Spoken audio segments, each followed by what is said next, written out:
네, 안녕하십니까. 오늘 제 3차 지역의료 혁신 정책 세미나를 진행을 하도록 하겠습니다. 저는 지금 센터에서 부소장 맡고 있는 서울대 예방의학부의 신혜선 교수입니다. 오늘 저희 정규원 국립암센터 암등록감시부 부장님께서 지역 간 주요 암 발생률 격차라는 제목으로 강의를 준비를 해주셨습니다. 부장님께서는 2000년부터 국립암센터 암등록감시부 근무하고 계시고요. 이제 중간에 2015년, 16년에는 WHO 서태평양 지역 사무소에 파견 근무 다녀오셨습니다. 그 중간에 국립암센터의 암 빅데이터 센터와 대외협력실 겸임과 실장도 역임하신 바 있고요.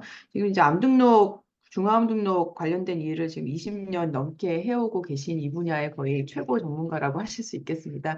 근데 이게 참 그 암 발생률의 격차라는 거를 얘기를 할 때 이게 격차가 항상 그게 높다라고 했을 때 그게 나쁜 암들도 있지만 그게 오히려 좀 거꾸로의 그런 차이를 보이는 경우들도 있거든요. 예를 들면 뭐 유방암이라든지 갑상선암, 전립선암 이런 것들은 발생률이 높다라고 하면은 그 지역의 이제 의료 접근성하고도 좀 관련이 있는 그런 이슈여서 굉장히 좀 미묘하고 복잡하고 위험 요인과 의료 접근성 이런 것들이 다 이렇게 겹쳐져 있는 그런 이슈인 것 같습니다. 네, 그래서 정규환 부장님 오늘 지금 12시 3분인데요. 40분까지 예, 이 내용으로 강의 부탁드리겠습니다. 예, 감사합니다. 어, 일단 요청받은 내용은 지역 간 주요한 발생률 격차에 대한 내용입니다. 네, 저희 당등록 사업에 대한 전반적인 좀 소개를 먼저 간단하게 해서 저희가 어떻게 데이터들을 수집을 하고 있는지에 대한 내용들을 먼저 설명을 드리고 작년에 나온 시군구별 2년 전에 나오긴 했네요. 시군구별 2014에서 2018년까지 암발생 통계 결과를 먼저 말씀드리도록 하겠습니다. 그리고 이 자료를 근거로 해서 지역 간 격차에 대한 저희가 이제 분석한 논문이 하나가 작년에 나와서 이 결과를 이제 같이 공유를 드리고 마지막으로 암센터의 서민아 부장님께서 하시는 연구인데 암 전주기 건강 불평등 취약계층 발급 및 개선 방안 제시 연구가 있는데 여기에 이제 지역 간 암 발생률, 생존율 간의 차이에 대한 지표들이 산출된 부분들이 있어서 참고로 마지막에 이 지표들을 제시하는 것으로 발표를 하도록 하겠습니다. 암등록 사업은 잘 아시는 것처럼 우리나라의 암의 발생 위험 요인, 발생 치료에 관한 자료를 수집하는 사업으로 암관리법에 근거해서 진행을 하고 있습니다. 사업은 1980년부터 시작을 했지만 2005년도에 처음으로 우리나라의 발생 통계를 산출을 하기 시작을 했고요. 1999년부터 우리나라의 암 발생 통계가 산출이 되고 있습니다. 이후 데이터들의 지표들을 계속 확대하면서 최근에는 생존율, 유병률까지의 통계들을 산출을 하고 있습니다. 그리고 2016년부터는 저희가 이제 데이터를 5년씩을 묶어서 시군구별 암 발생률 통계들을 같이 공표를 하고 있습니다. 암 등록 자료는 의료기관을 통해서 자료를 암 환자에 대한 자료를 수집을 하는 이런 조사 사업인데요.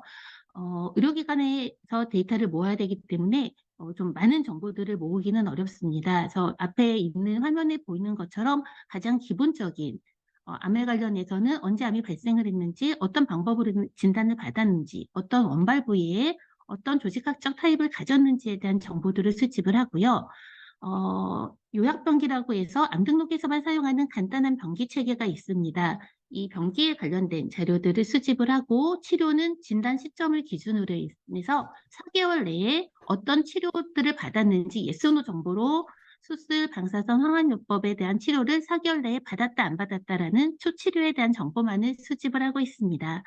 또한 생존율이나 유병률 통계들 그리고 지역별 통계들을 내기 위해서 저희가 타기관의 정보들을 획득을 하고 있는데 통계청으로부터 사망일, 사망 원인 정보들을 받고 행정안전부로부터 암이 진단된 시점에 암 환자가 어디에 거주하고 있는지에 대한 주민등록, 주소지에 대한 정보들을 다 받아서 주소에 대한 정보는 의료기관으로부터 수집을 하는 게 아니라 공공자료인 행정안전부의 자료를 활용을 해서 저희가 통계를 산출을 하고 있습니다.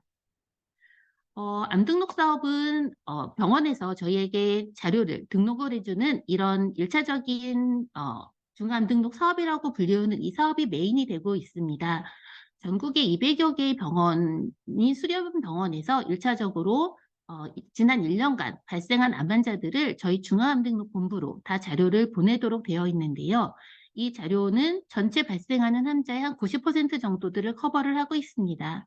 하지만 모든 암 환자들이 저희에게 등록을 해주는 200여 개의 병원에서 모든 진료를 받는 게 아니기 때문에 저희는 이제 관련된 공공자료들, 특히 건강보험공단의 암수진자 자료, 그리고 중증 환자 자료들을 모두 받아서 이 자료들 바탕으로 해서 암이 발생을 했을 거라고 생각이 되는 환자들의 목록을 추정을 합니다. 기본적으로 중증 환자인데 저희에게 등록이 되지 않은 암 환자들은 모두 조사 대상자에 포함이 되게 되고요. 그리고 암으로 사망을 했지만 기존에 암 등록이 안 된 이런 자료들을 포함을 해서 2000년도에는 등록병원과 나머지 의료기관들을 포함을 해서 전국적인 조사 사업을 수행을 하고 있습니다. 이렇게 저희가 수행하는 직접 조사를 하는 병원이 전국적으로 약 800여 개의 병원이 되게 돼 있고 이 조사는 저희 중앙암등록본부와 함께 각 지역에 지정이 된 지역 암등록본부에서 본인이 관할받은 지역에 대한 병원 의료기관을 담당해서 실제 병원에 나가서 의무기록을 확인을 하고 암인 경우에 관련된 정보들을 발췌해 오는 이런 시스템으로 진행이 되고 있습니다. 따라서 통계를 내는 데까지는 상당한 시간, 보통 2년, 최소 풀리 2년의 시간이 소요가 되고 있지만 가장 정확하게 암 환자에 대한 정보들을 의료기관을 통해서 수집을 하고 있고 이렇게 발생하는 저희 통계에 나오는 숫자들은 실제 우리나라에서 발생하는 암 환자의 약 98% 이상이 저희 통계에 수록이 되어 있다라고 추정이 되고 있습니다. 암 등록 사업을 통해서는 암의 진단 시점에 나오는 발생률 그리고 암을 갖고 있는 사람들이 이완된 환자가 얼마나 됐는지를 나타내는 유병률 그리고 생존율에 관련된 지표들을 저희가 산출을 하고 있습니다. 그리고 지역 간, 시기 간의 발생률 비교를 위해서 연령 표준화 발생률을 사용을 하고 있는데 다른 공공기관과 달리 저희는 2020년 주민등록 연항 인구를 사용을 해서 통계를 산출을 하고 있어서 아마 타기관에서 나온 자료랑 비교를 할 때는 다른 표준 인구가 적용이 되어 있기 때문에 값들을 좀 주의 깊게 확인을 하셔야 될 것 같습니다. 보통은 2005년 주민등록 연항 인구들을 많이 사용을 하고 계셔서 아마 이 암등록 통계에서 나오는 자료가 최근에 이제 고령화된 우리나라 인구를 가장 최근 데이터들을 반영한 통계 지표이기 때문에 숫자가 좀 다른 지표들에 비해서 많이 높습니다. 저희가 22년에 시군구별 암 발생 통계 2014에서 2018년 통계를 발표를 하였습니다.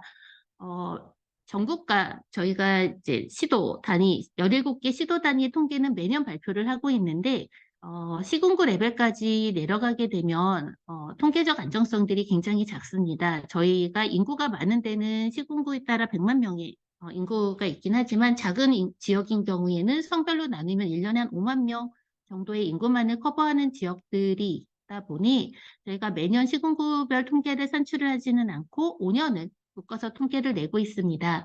말씀드린 바와 같이 1999년에 저희가 첫 통계가 나왔기 때문에 1999년부터 2003년까지 이렇게 해서 첫 5년에서 5년 단위로 끊어서 저희가 5년을 묶어서 통계들을 산출을 하고 있고요. 가장 최근 연도에는 252개의 시군구를 대상으로 저희가 통계를 산출을 했습니다. 그리고 5년을 데이터를 묶어서 통계를 내다 보니까 이 사이에 행정구역이 바뀌는 이런 경우들이 있어서 각각의 피리어드에 가장 시작 연도의 시군구를 기준으로 저희가 데이터들을 다 재정리하여 통계를 산출을 하고 있습니다. 모든 암 발생률입니다. 2014에서 2018년까지 전국에서는 인구 10만 명당 500명 정도의 암 발생률, 암 환자가 발생을 하고 있고요. 시도 레벨에서는 부산이 가장 높고 제주가 가장 낮았습니다. 시군구 레벨에서는 경북 울릉군 그리고 이 가장 높고 강원 행성군이 가장 낮은 발생률을 보였습니다. 지난 5년에 비해서 발생률이 어떻게 변화했는지를 나타내기 위해서 1909년에서 2013년까지 발생률에 대한 지도와 오른쪽에는 2014에서 2018년까지의 발생률이고요. 전체를 하나를 묶어서 5개의 카테고리로 분류를 하였기 때문에 이 색깔이 진한 쪽이 암 발생이 높은 쪽입니다. 과거에 비해서 이제 최근 5년에는 암 발생률이 모든 암에 있어서 감소를 하였고요. 시도 레벨에서 봤을 때도 모두 다 감소를 하였습니다. 모두암이 가장 높은 지역은 부산이 가장 높았고 제주가 이제 가장 낮은 지역이었지만 이런 차이는 시도 레벨에서는 크지는 않습니다. 위암입니다. 위암도 지난 5년에 비해서 가장 최근 5년에 많이 감소를 하였고 위암이 많이 발생하는 지역은 충남, 대전, 세종시 요 지역들이 시도 레벨에서는 가장 높은 발생률을 보이는 지역들이었습니다. 대장암의 경우에도 마찬가지로 모든 지역에서 발생률이 감소를 하고 있습니다. 대장암도 충북, 인천, 제주 쪽이 타 지역에 비해서 약간 높은 발생률을 보이고 있지만 시도 레벨에서의 발생률의 차이는 격차는 크지 않은 것으로 보여지고 있습니다. 폐암입니다. 폐암은 발생률, 발생률 자체는 거의 감소를 하지 않고 있지만 그럼에도 불구하고 약간 이전 연도에 비해서는 발생률이 감소를 했고 지역 간 격차도 시도 레벨에서는 떨어지고 있습니다. 세종, 충북, 울산 지역이 타 지역에 비해서 약간 높은 폐암의 발생률을 보이고 있습니다. 갑상선암입니다. 갑상선암은 2012년까지 이제 높은 발생률을 이제 보이고 있다가 이후에 좀 감소를 했다 지금 다시 증가하는 그런 경향을 보이고 있는 암종들입니다. 갑상선암의 지역 발생률은 이제 크게 감소를 하고 있고요. 그럼에도 불구하고 이제 계속 상대적으로 높은 발생률을 보이는 지역들은 대구, 부산, 그리고 전남 지역에서 아직도 타 지역에 비해서 높은 발생률을 보이고 있습니다. 하지만 다른 암종에 비해서 가장 빠르게 발생률이 이제 감소를 하고 있는 암종이기는 합니다. 저희가 분석 대상이 되는 8개 암종 중에 유일하게 증가를 하고 있는 암은 유방암입니다. 유방암은 발생률이 이제 크게 증가를 하고 있고요. 특히 이제 서울, 경기 지역에 높은 발생률들을 보이고 있습니다. 간암도 지속적으로 감소하고 있는 암종입니다. 간암은 원래 전통적으로 이제 부산 지역들 그리고 경남 지역이 이제 높은 발생률을 보이고 있는 그런 암종이고요. 하지만 전국적으로 발생률은 지속적으로 감소를 하고 있습니다. 전립선암은 약간 증가를 하였고 서울, 경기 지역에서 높은 발생률을 보이고 있는 그런 암종입니다. 자궁경부암 같은 경우에는 지속적으로 발생률이 감소를 하고 있습니다. 저희가 통계를 공표할 때 격차를 보여주는 지표로는 그 국민건강 증진 종합계획에 있는 지표의 형평성 지표를 그대로 가져왔습니다. 그 형평성 지표에서는 상위 전국에 있는 250여 개의 시군구 레벨에서 상위 20%에 해당하는 지역의 평균 발생률과 하위 20%의 평균의 발생률의 차이를 감소시키겠다가 HP 2030의 이제 주요 목표, 특히 이제 암과 관련된 주요 지표였기 때문에 저희는 시군구 간 격차를 이 상위 20%의 평균과 하위 20%의 평균의 차이로 정의를 하여 발표를 하였습니다. 2014에서 2018년에 암 발생률의 시군구 간 격차는 높은 지역에서는 529.9명, 하위 20%의 평균은 475명으로 이 격차는 54.6명이었습니다. 격차가 가장 격차가 가장 큰 암종은 유방암으로 인구 10만 명당 35명이었고요. 격차가 가장 작았던 암종은 자궁경부암이었습니다. 이런 격차가 그러면은 과거 5년에 비해서 최근 5년에 어떻게 변화했는지를 분석을 했습니다. 이런 격차도 발생률이 감소하는 것과 이제 같이 모든 암에서의 상위 20% 지역의 평균과 하위 20% 지역의 평균은 감소를 하였습니다.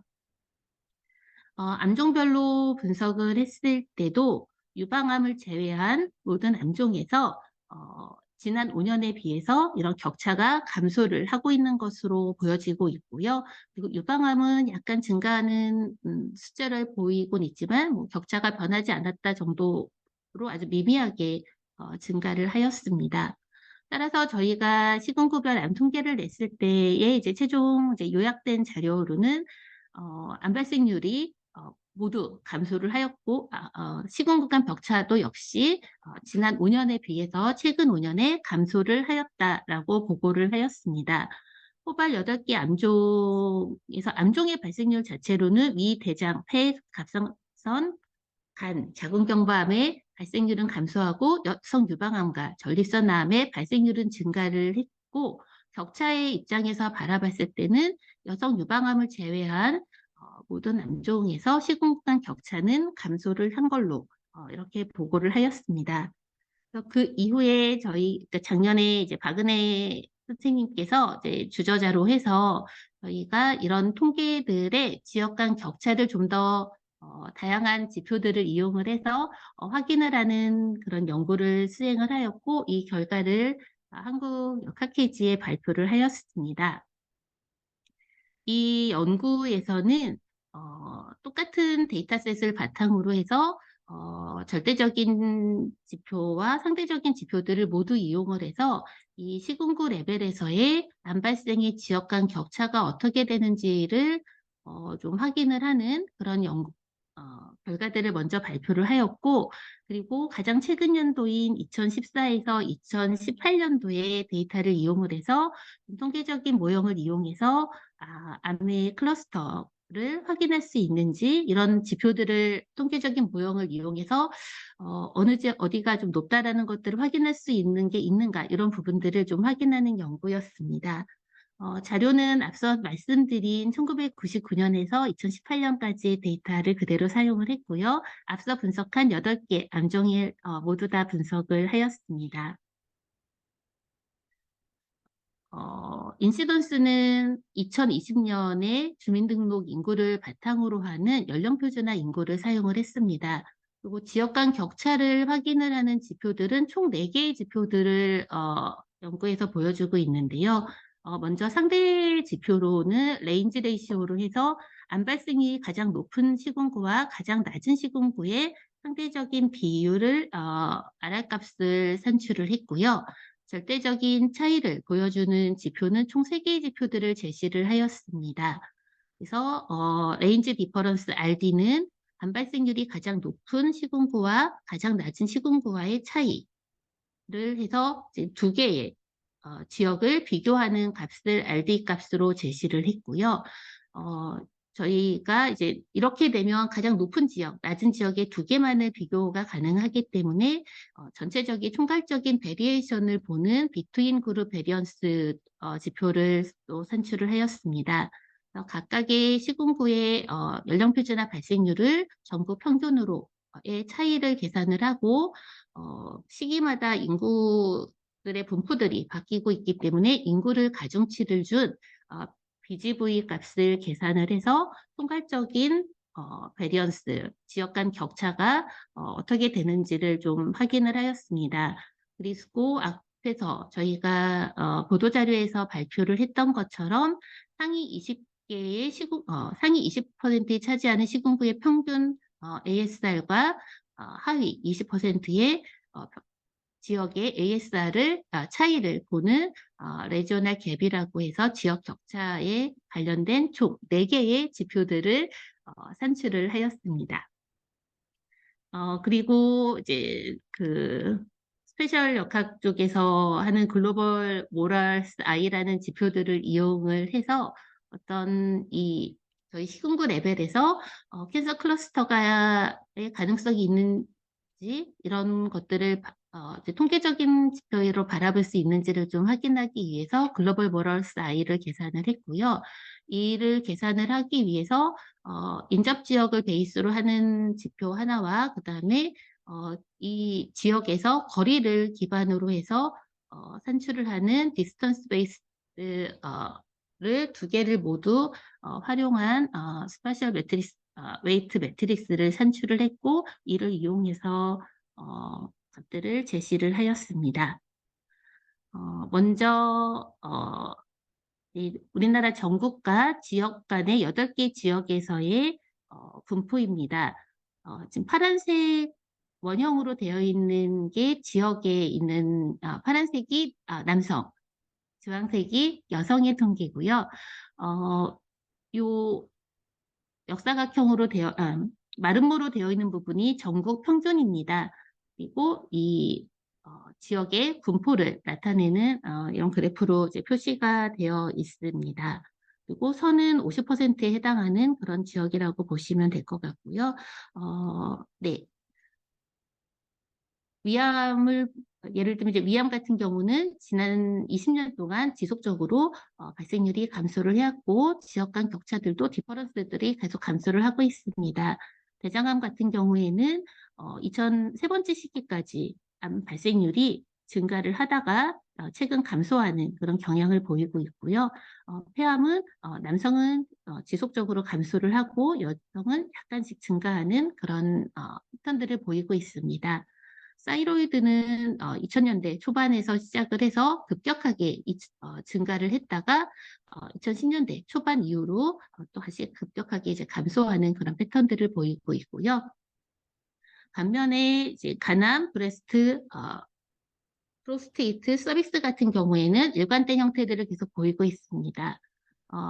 간암 같은 경우에는 지난 20년간 지속적으로 감소를 하고 있고, 유방암은 지속적인 증가, 그다음에 전립선암도 증가, 그다음에 자궁경부암은 20년간 지속적으로 감소를 하였습니다.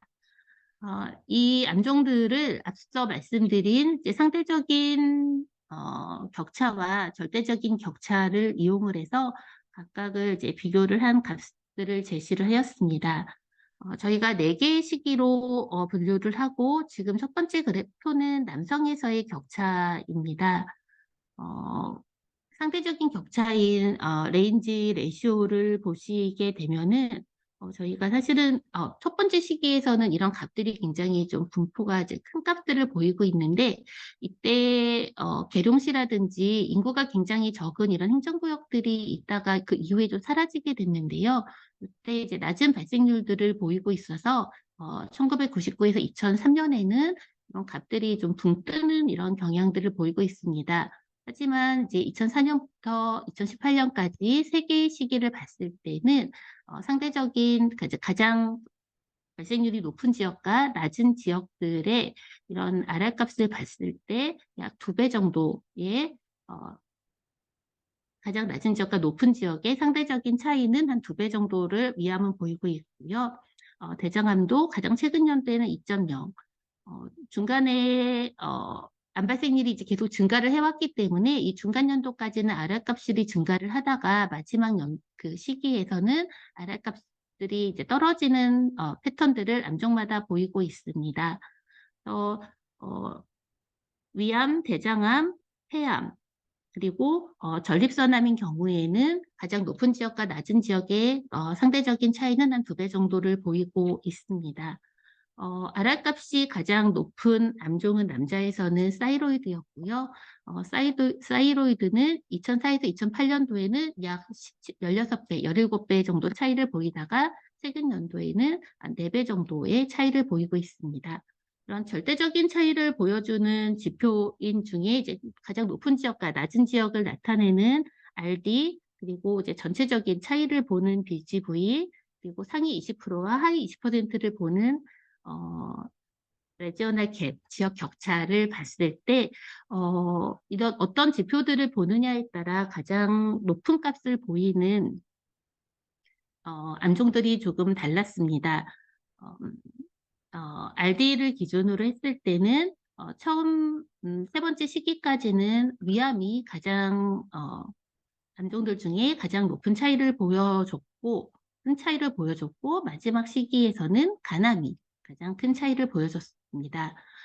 BGV 관점에서는 처음 2개의 시기에서는 위암, 그다음에 마지막 2개의 시기에서는 폐암이 가장 높은 변이를 보이는 것으로 큰 변이를 보이는 것으로 결과가 나왔고, 상위 20%와 하위 20%를 비교를 했을 때도 앞에 2개의 시기에서는 위암, 그리고 마지막 시기에서는 폐암이 가장 높은 발생률, 그 지역 격차를 보였습니다.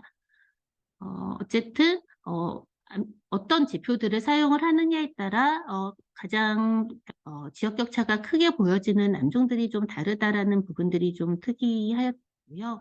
하지만 지역 격차들은 어떤 지표를 사용을 하건 간에 모두 감소하는 그런 경향들을 보였습니다. 테이블 2는 여성에서의 결과입니다. 여성에서도 남성과 비슷한 값들을 보여주고 있는데요. RR 값의 경우에는 이 정도, 일반적으로는 한 2배 정도의 차이를 보이지만 남성에 비해서 약간 RR 값들이 더 이제 상대적으로 살짝 큰 값을 보였습니다. 사이로이드 캔서 같은 경우에 이제 가장 높은 상대적인 격차를 보이는 암종이었고요. 세 번째 시기에 한 9배, 지역 간 한 9배 정도의 차이를 보였다가 최근에는 한 3배 정도의 차이를 보이고 있는 것으로 나타나고 있습니다. 자궁경부암 같은 경우에도 발생이 가장 높은 지역과 낮은 지역이 한 4배 정도 차이가 나고 있습니다. 남성과 달리 여성에서는 각각의 지표들에 있어서 가장 큰 격차를 보이고 있는 암종은 모두 사이로이드 캔서로 대부분 이제 그렇게 나오고 있습니다. 근데 사이로이드 값들이 워낙에 여성에서 많이 발생을 하고 이런 격차가 큰 암종이기 때문에 사이로이드가 가장 이제 독보적으로 어떤 지표를 활용을 하든지 간에 가장 일관적인 이런 결과들을 보이고 있는 것으로 보여지고 있습니다. 그리고 어떤 특이점들이 있는 암 발생률이 높은 지역들을 좀 통계적인 지표들을 이용을 해서 좀 확인을 했을 때 네. 위암 같은 경우에 이 두 개의 그러니까 인접한 지역을 기반으로 이제 산출을 하거나 아니면은 거리를 바탕으로 산출을 어, 했을 때에도 이제 거의 비슷한 결과들을 이제 보여주고 있습니다. 위암에는 남자는 충남과 경북, 여자에서는 경북과 전남 지역이 이제 상대적으로 높은 암 발생률을 이제 보이는 지역들이었고요.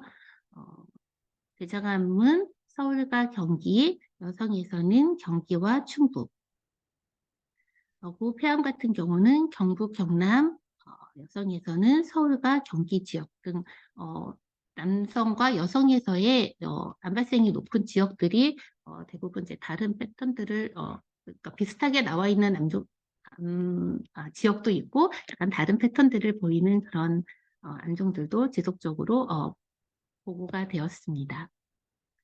특히 이제 여성 유방암에 대해서는 가장 그 글로벌 모러스 아이의 지표가 가장 높아서 이런 클러스터가 가장 잘 보이는 그런 암종이 유방암으로 보여지고 있습니다. 유방암인 경우에는 서울과 경기 지역이 다른 지역들에 비해서 매우 높은 암 발생률을 보이고 있습니다. 전립선암도 서울과 이제 경기 지역에서 타 지역에 비해서 높은 그런 암 발생률들을 보이는 것으로 분석이 되었습니다.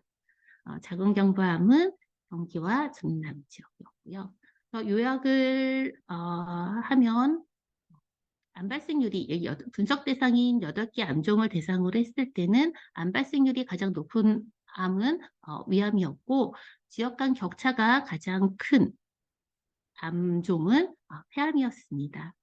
그리고 남성에서의 이런 통계적인 모형을 바탕으로 했을 때 이런 클러스터가 가장 잘 보이는 암종은 리버 캔서였습니다. 간암이었습니다. 여성에 있어서는 죄송합니다. 갑상선암이 가장 높은 발생률을 보였고 지역 간 갭이 가장 큰 암종도 갑상선암이었습니다. 그리고 브러스 아이를 바탕으로 해서 클러스터가 가장 잘 보이는 암종은 유방암이었습니다. 그래서 여러 가지 저희가 지역 격차를 나타내는 지표들을 이 논문을 통해서 확인을 했는데 이런 어떤 지표들마다 어떤 암종에서 가장 격차가 큰지를 보는 것들이 좀 많이 다르게 나타났습니다. 지역 간 격차를 기준으로 했을 때는 여성에서는 사이로이드, 브레스트, 스토막 순으로 가장 격차가 큰 암종이 이렇게 나왔고요. 남성에서는 폐암, 위암, 간암의 순이었습니다. 그리고 어떤 핫스팟을 보이는 암종들은 여성에서는 유방암과 사이로이드, 남성에서는 리버스tomach, 런 캔서의 이런 각들을 보였습니다.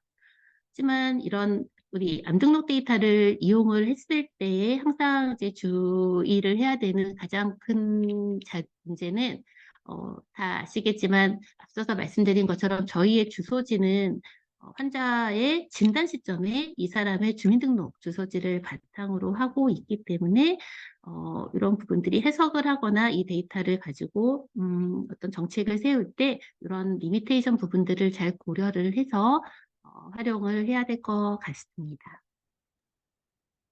마지막으로 한 8분 동안에는 전주기 건강불평등 취약계층 발굴 및 개선 과제 제시 연구라고 저희 암센터에서 시행이 된 서민아 부장님이 시행한 연구입니다.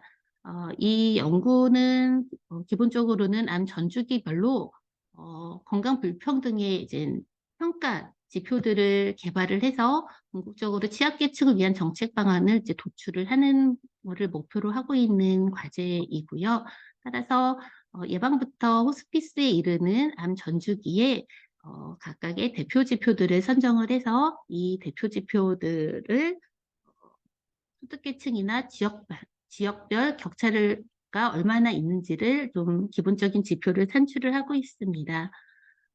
시군구 레벨과 시도 레벨에서의 통계들을 모두 다 산출을 하고 있고요. 기본적으로 진단과 관련된 자료들은 저희 암등록 자료들을 활용을 했고 소득계층은 건보공단의 자격이나 청구 데이터를 연결을 해서 소득계층별 차이, 그다음에 지역별 차이들을 자료들을 산출을 하였습니다. 연구 대상 암종은 저희 통계와 이제 동일한 8개 암종을 같이 보고요. 발생은 연령 표준화 발생률, 생존율은 관찰 생존율을 이 연구에서는 지표로 제시를 하였습니다. 소득계층은 건보공단의 자료들을 활용을 했고 의료급여 수급권자와 전체 20분위를 5개의 카테고리로 나눠서 총 6개의 보험료 분위별 소득계층 을 산출을 하였습니다. 네, 소득계층별 암 발생률은 이제 파란색이 의료급여, 그 다음에 분위수로 초록색으로 갈수록 건보에서의 소득이 높은 이런 분으로 보시면 될 것 같습니다. 모든 암의 연령표준화 발생률, 기준이 된 자료는 2018년 자료였고요. 2018년 기준으로 했을 때 암 발생률이 가장 낮은 계층은 가장 소득계층이 높은 5계층에서 암 발생률이 가장 낮았습니다. 그리고 발생률이 가장 높은 암은 두 번째 소득 급여 기준으로 1에서 4분위에 해당하는 요 두 번째 계층에서 발생률이 이제 가장 높게 나왔고 상대적인 격차는 1.1이었습니다. 하지만 저희는 이제 이 검진에서 발견되는 갑상선암이 원체 암 발생이 너무 높은 분유를 차지를 하기 때문에 이 연구에서는 갑상선암을 제외했을 때의 값의 차이도 이제 같이 제시를 하였고요. 갑상선을 제외를 했을 때는 의료급여에서 가장 높은 발생률을 보이고 소득계층이 가장 높은 군에서의 낮은 암 발생률을 보였습니다. 암종별로도 이제 거의 비슷한 그런 패턴들을 이제 많이 보이고 있고요. 대부분의 암종에서 이제 의료급여에서 이제 발생이 높은 그런 암종들이 있고 또 이제 주로 검진에 의해서 주로 발견이 되는 그런 암종들인 경우에는 전립선암과 갑상선암 이런 암종들이 가장 대표적인 암종이긴 한데요. 이런 암종들의 경우에는 소득 수준이 가장 높은 곳에서 암 발생률이 가장 낮았습니다. 그래서 이제 보여주고 싶었던 건 지역별 암 발생률이었기 때문에 이 연구에서 보여준 지역별 암 발생률의 그런 격차들을 좀 마지막으로 설명을 드리도록 하겠습니다. 이 연구에서는 시도 레벨에서의 암 발생률을 산출을 해서 시도 레벨에서 가장 높은 암 발생률, 가장 낮은 암 발생률을 보이는 지역들을 이제 격차로 보여주고 있고, 이 빨간색으로 표시된 지역이 전국입니다. 그리고 격차들, 시도 간에서의 격차는 BGV를 통해서 격차를 확인을 하였습니다. 모든 암을 기준으로 했을 때에 전국 레벨에서는 암 발생률이 증가하다 이제 감소하는 경향을 보고 있고요. 격차도 마찬가지로 2012년까지는 약간의 이제 플럭추에이션이 있기는 했지만 격차들이 증가를 하다가 이후에서는 급격하게 이제 감소를 하고 있습니다. 암종별로 봤을 때에도 시도 레벨에서의 지역 간 격차를 보여주는 BGV 값들이 감소하는 경향들을 대부분 보여주고 있습니다. 위암이나 대장암, 간암 같은 경우에는 최근 2010년 이후에 발생률들이 이제 감소를 하고 있는데요. 격차도 마찬가지로 빠르게 감소를 하고 있고, 유방암은 발생률이 이제 증가를 하는 이제 대표적인 암종이긴 하지만 격차의 입장에서 봤을 때는 아주 크게 물론 이제 증가는 하고 있습니다. 증가를 하고 있는데 유방암을 제외한 대부분의 암종에서는 시도 레벨에서의 이제 격차들이 모두 감소를 하고 있다라고 이 연구 결과에서 보여지고 있습니다. 이 연구에서는 생존도제 가치 분석을 지역별 자료들을 분석을 했는데요. 소득은 지나가고 지역별 생존율만 말씀을 드리도록 하겠습니다. 지역 간의 생존율을 비교를 하기 위해서는 값들을 연령 표준화가 필요하게 됩니다. 따라서 이 연구에서는 세계 표준 감환자 표준 인구를 기준으로 해서 생존율을 표준화를 하였고 표준화된 관찰 생존율을 바탕으로 해서 지역 간의 생존율의 격차가 있는지를 이제 같이 제시를 하였습니다. 마지막 슬라이드입니다. 지역 간의 5년별 연령 표준화 관찰 생존율인데요. 보시는 바와 같이 네, 예를 들면 위암 같은 경우에는 대전이 가장 높은 생존율을 보여서 72%, 제주는 5년 생존율이 65%로 약 8%의 지역 격차를 보이고 있습니다. 대장암은 세종이 가장 높고 제주가 가장 낮고, 네, 여기도 역시 8%. 대략적으로 폐암을 제외한 나머지 암종에서는 대략 8% 내외로 가장 시도 레벨에서 암 생존율이 높은 지역과 낮은 지역에서 암 격차가 8% 정도 나고 있는 것으로 보여지고 있고, 가장 높은 격차를 보여주고 있는 암종은 폐암으로 서울이 이제 가장 높아서 39%, 강원이 27%로 약 12% 정도의 지역 격차들을 보이고 있습니다. 이상입니다.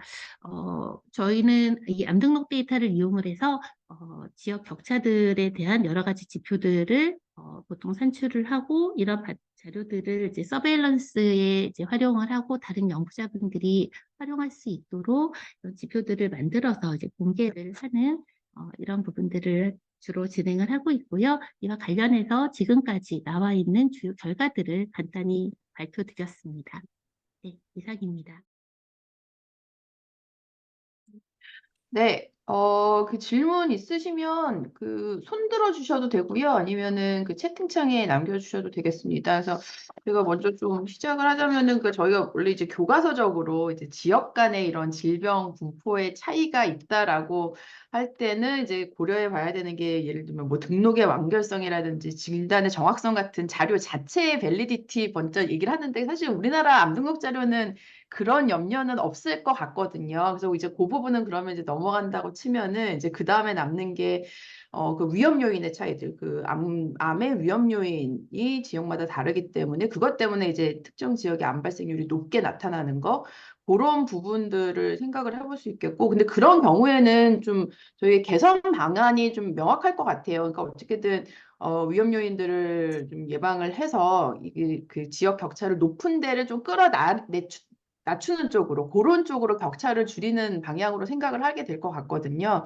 근데 이제 또 하나는 근데 이제 생각해야 될 게 이제 헬스스킹 비헤비어 같은 이제 검진 같은 특히 이제 국가암검진 대상이 아닌 암종들에서 이제 커다란 이제 발생률 격차가 발생한다라고 한다면 그거는 위험 요인의 차이라기보다는 그런 의료 접근성과 그 의료 행태의 문제가 아닌가 하는 생각이 들거든요. 그러면은 이거를 어느 방향으로, 전체적으로 높이는 방향으로 격차를 줄여야 되는 건지, 낮추는 방향으로 격차를 줄여야 되는 건지 좀 고민이 될 것 같거든요. 그래서 그 부분에 대해서 어떻게 생각하시는지 의견 여쭙습니다.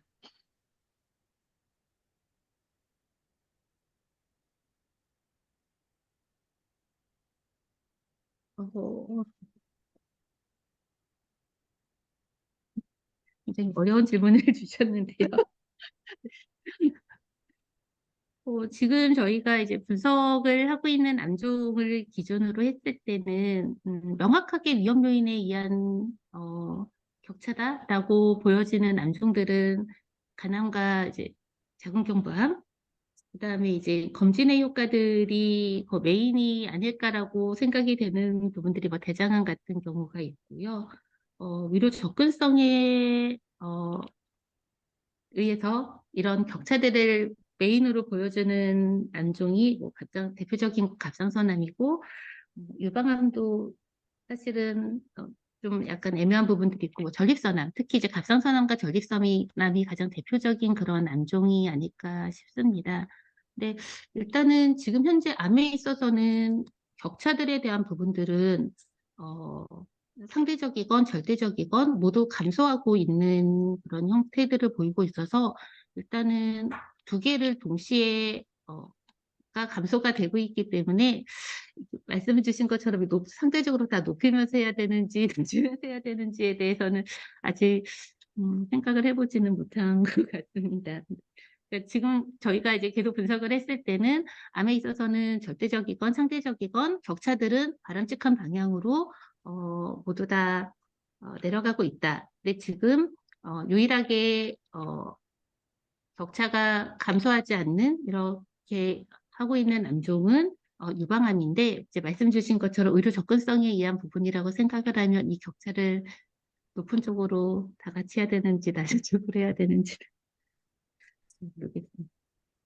유방암은 좀 모르게 너무 이제 여러 가지 요인들이 다 복합이 되어 있는 암종이다 보니까 이게 단순하게 접근성의 검진에 의해서라고 해야 되는 건지도 어렵고 사실은 리스크 팩터 자체도 굉장히 증가를 하고 있는데 저희가 이게 어떤 영향들이 더 큰지를 알아볼 수 있는 그런 자료들이 그렇게 많지가 않습니다. 그래서 지역사회 건강조사 데이터들이 있기는 한데 이런 위험 요인과 같은 경우에는 대부분 이제 위험 요인과 암 발생률 간의 레그 타임들이 있다 보니까 지금 현재 있는 이런 자료들을 이용을 해서 저희가 관련성들을 분석을 했을 때는 거의 대부분 리스크 팩터인 경우에 나오지가 않고 있어서 우리가 관련성들을 직접적으로 지금 분석을 통해서 알 수 있는 부분들은 대부분 이제 검진을 통해서 바로 암 발생과 연결이 되기 때문에 이런 검진을 통해서 발생률들이 있고 격차가 발생하는 부분들은 명확하게 좀 데이터를 통해서 보여지고는 있으나 리스크 팩터들은 지금 현재 구분할 수 있는 부분들이 굉장히 부족한 것 같습니다. 그리고 그런 측면에서 좀 대부분 이제 지역 간의 격차가 줄어들고 있는데 발생률이 조금 이제 앞으로 늘어나지 않을까 생각이 드는 게 폐암이거든요. 그러니까 폐암은 워낙 이제 흡연이라는 중요한 위험 요인이 있는데 지금 또 국가암 검진이 들어왔고 근데 국가암 검진의 대상이 이제 30감년 이상 담배 피운 사람들이니까. 근데 사실 폐암 같은 경우에는 검진을 도입하면 발생률은 더 올라가는 걸로 돼 있거든요. 더 많이 찾기 때문에. 그리고 검진군에서 계속 높아야 발생률이 떨어지지 않아요. 다른 암하고 달라서. 그래서 이 폐암 검진 도입은 오히려 그런 격차는 더 심하게 가도록 하는 그런 정책이 아닌가 하는 그런 생각이 하나 들었습니다.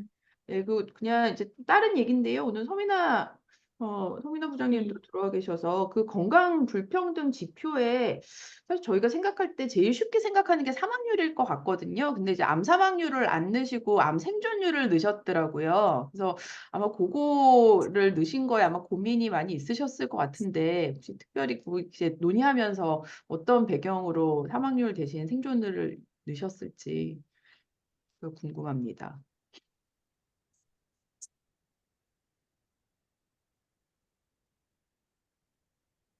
소민아 선생님은 답 안 돼. 혹시 정교원 선생님 그 배경이 어떻게 됐는지 아시나요? 서민 선생님께서 말씀을 주셔야 될 것 같은데 아마 지금 잠시 자리에 안 계신 것 네, 네. 같아서 예.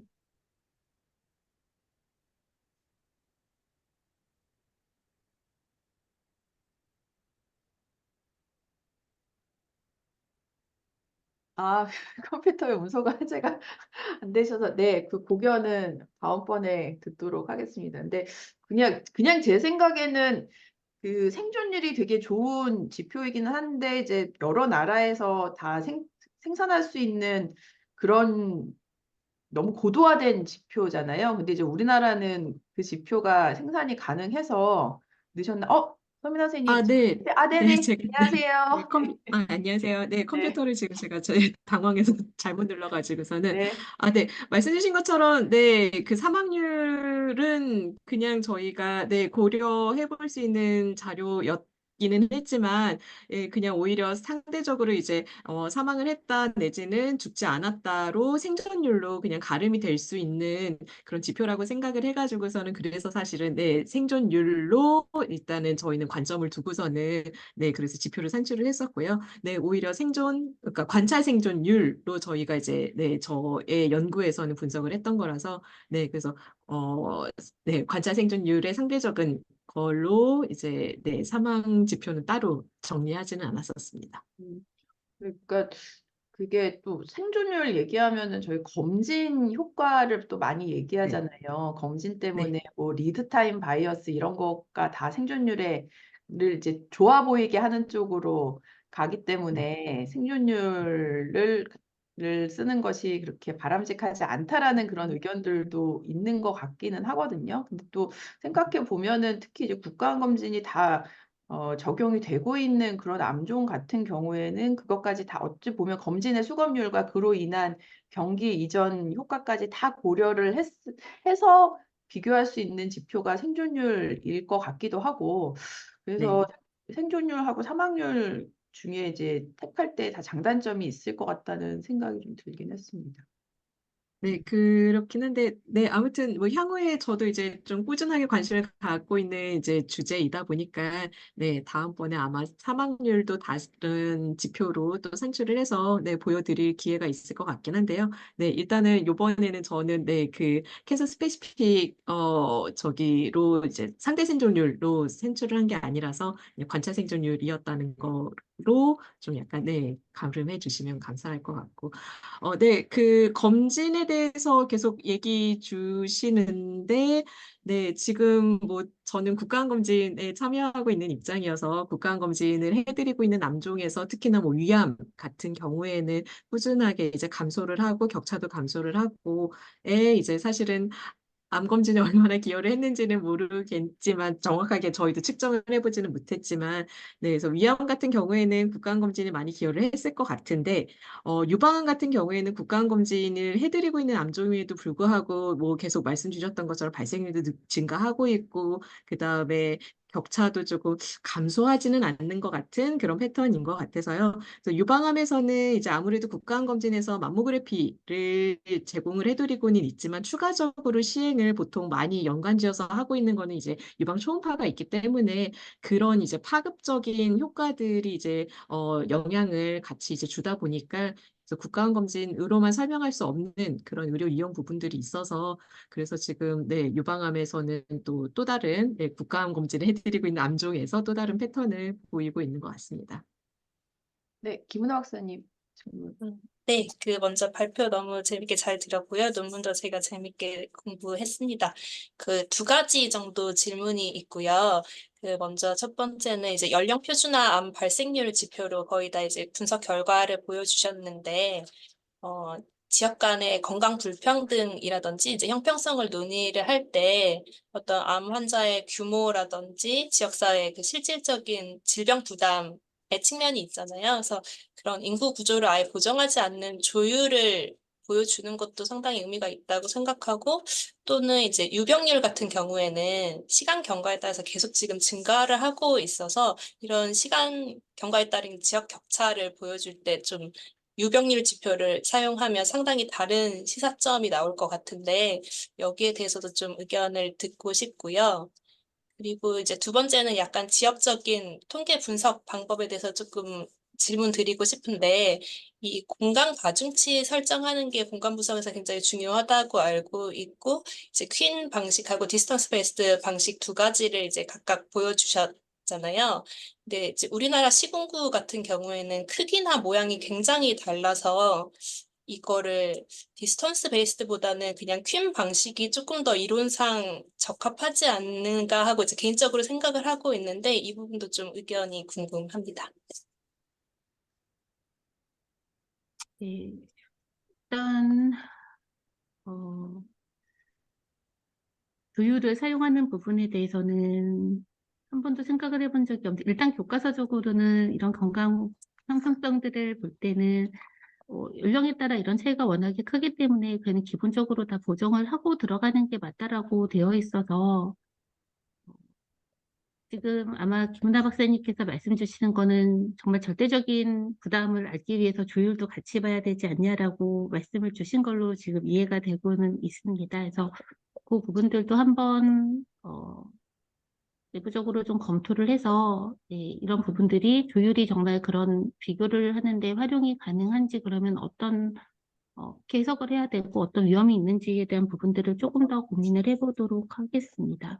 유병률은 저희가 되게 지역별로 보기가 굉장히 어려운 지표라서 저희가 유병률 통계 같은 경우에는 지금 현재로는 국가 통계만 산출을 하고 있는데요.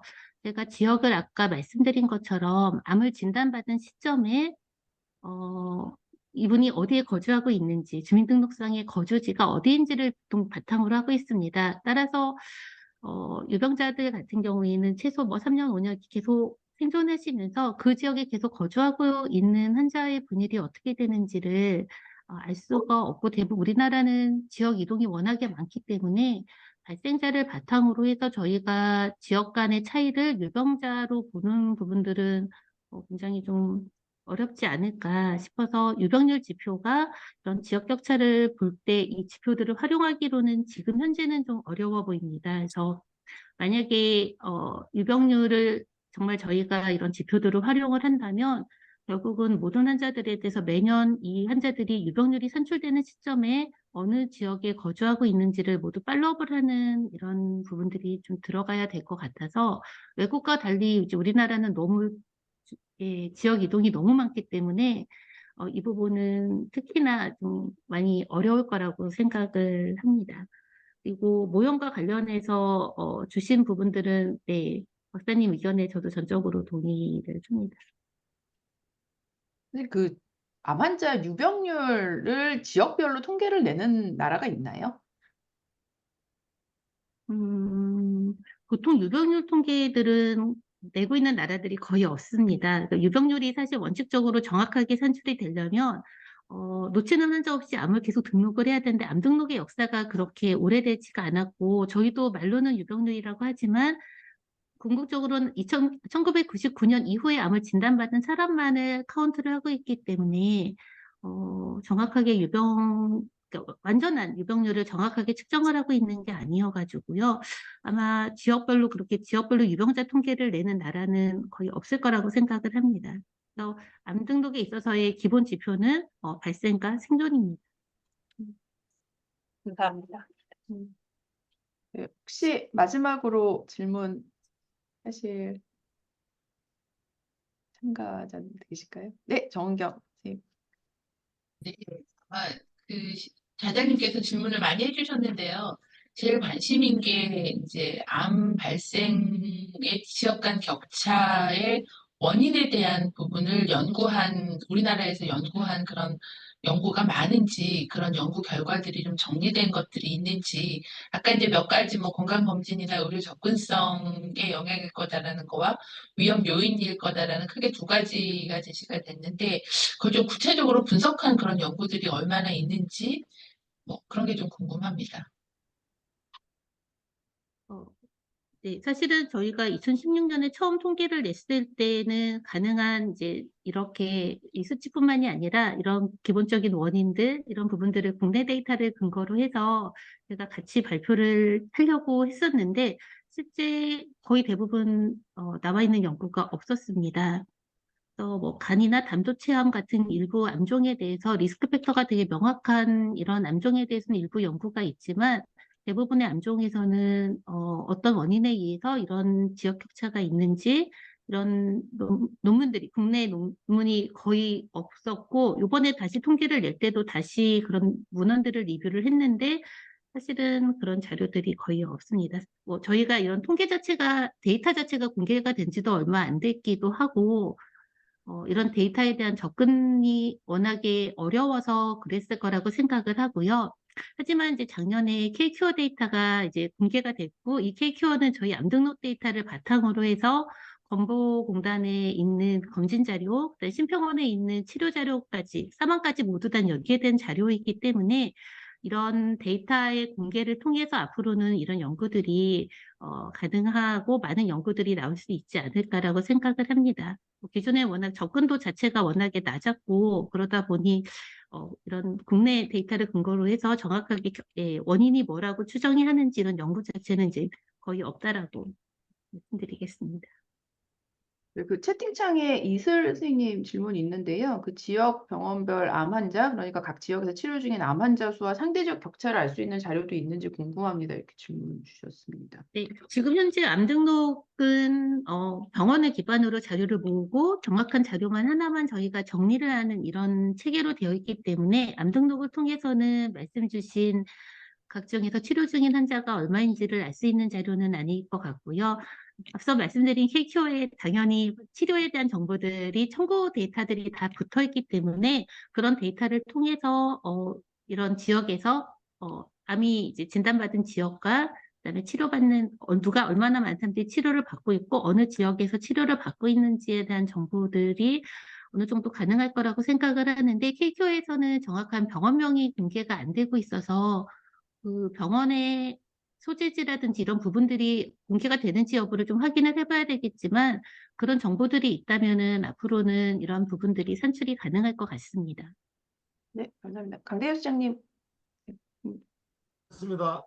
아, 네. 네, 하여튼 오늘 그 너무 좋은 자료로 사실 이런 자료로 그 내용으로 그 통계 발표하고 논문 쓰는 나라가 사실 별로 없거든요. 네, 근데 너무 그런 양질의 자료로 좀 발표해 주셔서 감사드리고 저희 고민해야 될 부분들이 상당히 많이 있는 것 같아요. 네, 그리고 오늘 끝까지 그 토론과 질의 참여해 주신 모든 분들께 감사드리고 특별히 또 그 연구 책임자이신 또 국립암센터 서미나 부장님께서 또 질의 답변해 주셔서 감사드립니다. 네, 그럼 오늘 세미나는 여기서 마치도록 하겠습니다. 감사합니다. 네, 감사합니다. 감사합니다. 고맙습니다. 수고하셨습니다.